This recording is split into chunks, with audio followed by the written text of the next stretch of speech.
Okay. I keep having to re-record, try and get this all in under a reasonable amount of time. So I was having a conversation in the discussion on live chat with Hoax Wars yesterday about self-improvement. Quick and dirty is that I don't believe that improvement of self-improvement is masturbation, yes, certainly. You know, the idea that you can improve a non-existent figment, an abstract, is kind of jokey. But anyways, as far as like changing yourself is what we got to. I don't really feel like you can change yourself. That is changing the core of your being, the who you are. You can change any number of habits, activities, actions, behaviors. You know, it's possible to break bad habits and build up new good ones and whatever else. Depending on your outlook, the way that you think about things and whatever, you know, you learn new ways to think. Positivity, I love Buddhism for that. Opened up so many different avenues of, you know, being able to permute what I'm experiencing and find something that you know, is like, oh yeah, this explains it, or somebody else has dealt with this, so this is not a new thing. So anyways, I got to the false enlightenment. I attempted to attain enlightenment. My birthday and the Buddha's birthday on the Chinese lunar calendar were the same in 2008. And so I decided I would seek enlightenment and find out what that was about. And it definitely was life-altering. It, you know, changed the way I view things and whatever, the way I think about a lot of stuff. But it didn't really change who I am, what I'm about. You know, that was something that I wanted to do. I started getting into a lot of psychology. I read comprehensively on you know, any new study that came out, anything that, you know, I could burn through Wikipedia like crazy. Just, you know, looking for links, articles, other information as far as, you know, self-improvement or personal change. That, you know, what it basically came to was that you can change all of these habits and actions and activities. You can change your outlook. You can change the way that you think. You can add metacognition. You can use self-hypnosis and effectively reprogram everything.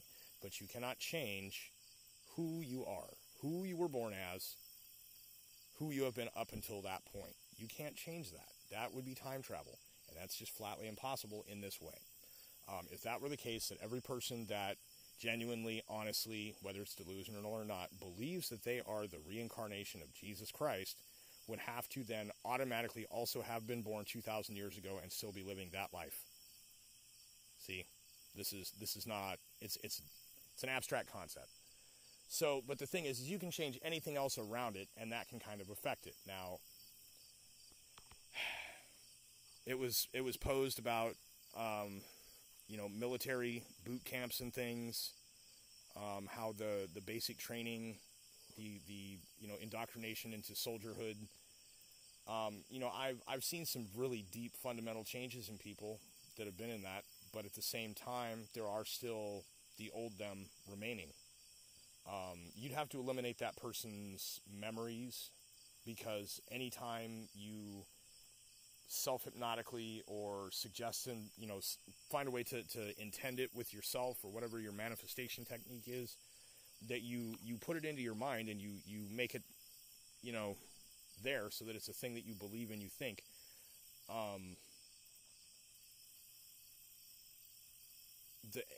reminder from your memory will tank that whole illusion. So, you know, you would have to eliminate your memory, and I've got to tell you, you can forget things. You can forget where you located it in the storage warehouse of your brain, as it were, to use the metaphor. However it is that you organize your information internally, you know, you can have brain damage that can cause a loss of access, you know, to the disk library, so to speak. But generally speaking, you never forget anything. Your memory is holographic. It will just keep storing stuff. So, you know, it's just to mention how drastic it would have to be. You effectively would need a brain transplant to change your literal self, because your ego is a psychological function. It is not an organ. There is not really a center of the brain that specifically is ego. Your general sense of self as an individual, your identity, is the culmination of your senses, your nervous, like your limbic and central nervous system, interpreting those senses, and then the cognition of the interpretation of those senses into the form of a sense of an individual operating with these senses within an environment being sensed.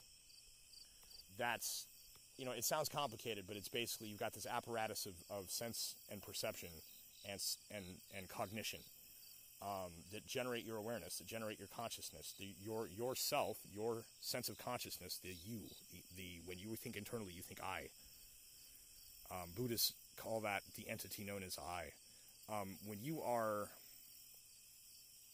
operating in the world, looking at things, experiencing things, using your senses, you don't tend to think of yourself as a set of systems operating heuristically to provide a sense of awareness to this collection of senses, which is capable of moving and also requires self-sustenance.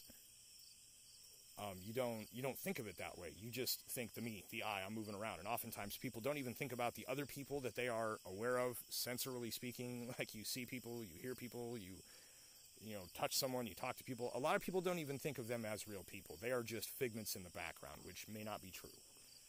That would assume that life is a video game. Player character versus NPCs, right? But you don't think of it that way most of the time. You just go about your day and do the thing, but you really are just a set of systems and a memory backup and cognition. And you got two hemispheres, your dual core processor. You've got processor in memory, and it's a holographic memory, so it's infinite capacity as long as everything can be referenced to fit. This is why things aren't deleted and they can't be lost, is that if one path is lost, there might be another way to find that memory. Your sense memory is great. What you saw that day, what it smelled like in that house, like you can tag any kind of memories of the time along with it. And it's metadata is a great concept. How do you think we make computers work? We figure out how our own minds work, and we try and make an electronic mind. That's what that whole thing is, right? So that's self-improvement is a futile concept, because ultimately the only way to change self is through an extremely long, laborious process of changing all those other factors I've already ranted about comprehensively for long enough time, that the complete and total loss of your individual person that you were. So there's no memory, so there is no recollection, so that there is no sense of who you are or were beyond whatever it is that you have set yourself to doing in this change. However, the real issue with that is that somewhere about halfway through that process, you reach the omega point of the change in your individual self, and pretty much at that point, whatever purpose or reason that your original self had to change has been erased, and your current self going through the change is probably then not aware of the reason that it changed. So then it gets confused and says, why was I changing? And then it goes back to find out why. See also that thing I just said about recollection of memories, right? It goes through and tries to figure out what happened or whatever. So this is what I'm saying, is that you can get halfway there, and it's like that, the harder you pull, the more it gets you backwards, closer to where you started. You run as fast as you can, and the faster you run, it runs you backwards. It's kind of a reference to House of Leaves. So this is what it's like attempting to actually literally change yourself. You would have to become a different person. And on that note, as an individual who has experiences that I would say resemble dissociative identity disorder, the dissociative alters that I experience in me are almost, most of the time, it's like they're self-aware profile settings. So like you set your colors and your backgrounds and your volume levels and your preferences for everything, and it's like self-aware skins for a graphic user interface. So your Windows skin, and you change it, and it becomes a completely different person. Except it's not a completely different person, because it has the same memories, because I have the same memories. See? So even there, my dissociative alters are really just variants on my root core self, which cannot be altered, with a completely different set of preferences on top. That is what it feels like to me, at least. I know that's incredibly subjective, and it's not scientific, because this is purely anecdotal. But that was kind of my point, was that what we consider self is actually not something we can change, because it's really not a thing. It's an abstract concept built of other things. It's a little bit of self-dependent, vicious cycle feedback loops and things can be used in it because it contains them. But you can change everything else around you and effectively change who you are. what you do or whatever, but you can't change your species. You can't change your gender per se. You know, surgery, whatever. I'm just saying you can't change the things that you're made of. And those are the things that comprise what generates your ability to cognate your concept of self. Big ups to Hoax Wars for having some cool discussion. And also, she's got legs. Oh, yeah.